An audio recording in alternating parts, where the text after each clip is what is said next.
Hello and welcome to our video discussing the word origin of geometry. According to Merriam-Webster Dictionary, geometry is defined as a branch of mathematics that deals with points, lines, angles, surfaces, and solids. We will first move into the history of the term geometry. The earliest recorded beginnings of geometry can be traced to early peoples who discovered obtuse angles in the ancient Indus Valley and ancient Babylonia from around 3000 BC.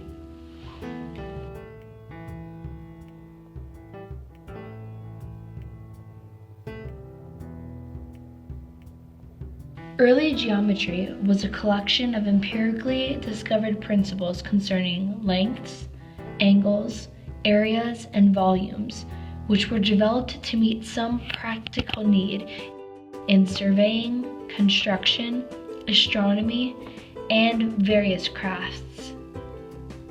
It began as the field of knowledge dealing with spatial relationships. Geometry was one of the two fields of pre-modern mathematics, the other being the study of numbers, which was known as arithmetic. Egyptian geometry dealt mainly with the realization that it was possible to approximate the area of a circle. Euclid was the first to formalize geometry and to give it precise rules. His book, titled The Elements, is widely considered the most influential textbook of all time and was known to all educated people in the West until the middle of the 20th century. Geometry was next used to solve many different types of problems, not just what we know today as being geometry related, and this continued for centuries until Descartes introduced the idea of coordinate geometry, where he used algebra as a new way to calculate geometry. This new type of geometry was able to replace most of the Euclidean forms and develop from that day to what we have today. We still use other forms of geometry and other forms of coordinate geometry, but we just gave them new names, one being string theory. Now we will transition to the word origin and how it changed over time. The Greek origin of the word geometry was geometria, which means the measurement of the earth or land. When split up, we have G, which means earth, and metria, which stands for measure.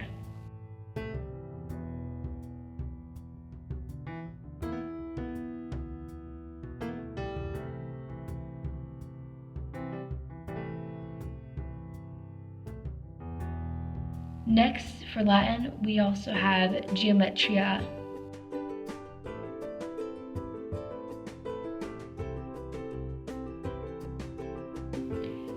Then Old French,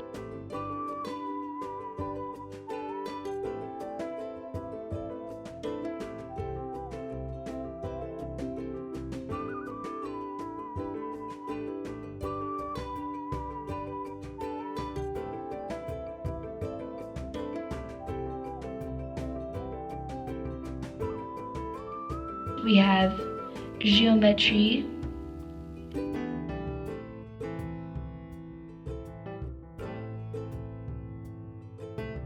then English,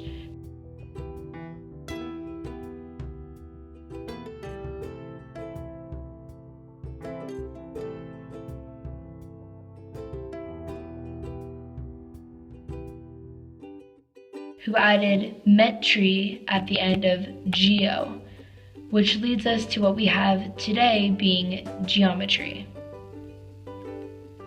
The next category are words with same root and base. First, we will list the words with the same root word as geometry, which is geo. First, we have geology, which is a science that studies rocks, layers of soil, etc., in order to learn about the history of the Earth and its life. Second is geothermal, defined as relating to or using the natural heat produced inside the Earth. Third, geochemical. This is a science that deals with the chemical composition of and chemical changes in the solid matter of the Earth or a celestial body. Also, an example would be the moon. Lastly, we have geopolitics, which deals with the study of how geography and economics have an influence on politics and on the relations between nations.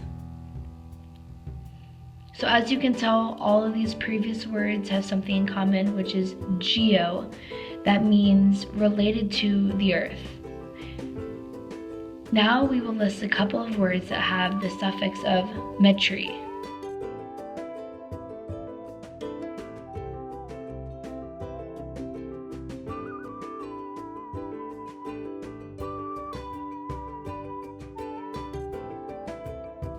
First is symmetry, which is the quantity of being made up exactly similar parts facing each other around an axis.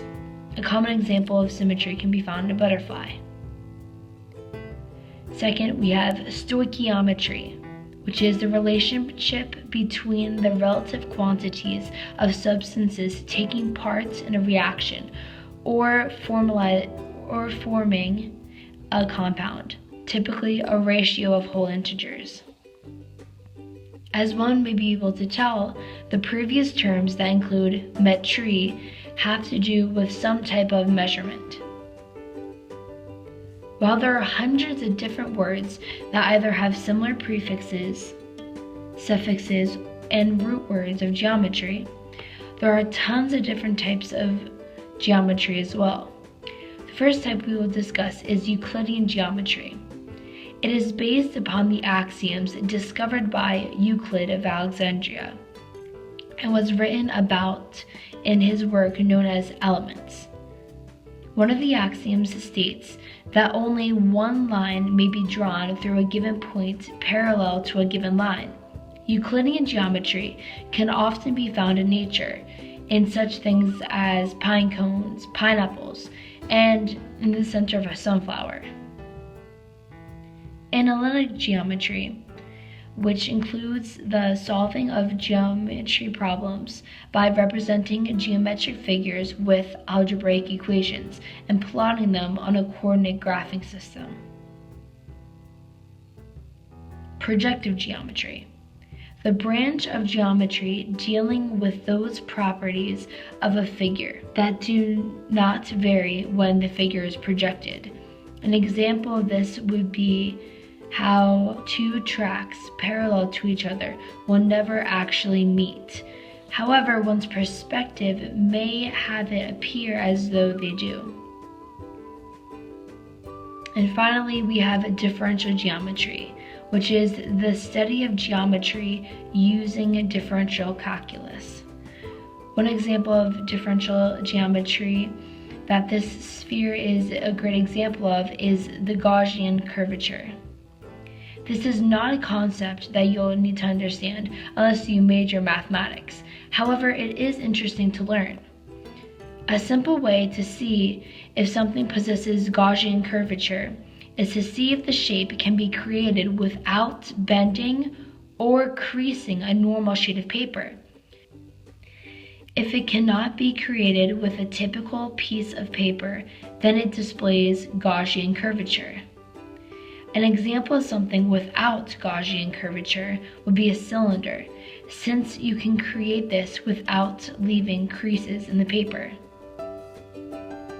Great mathematicians throughout history have discovered many new and intriguing pieces of what some may consider to be a vast puzzle known as geometry.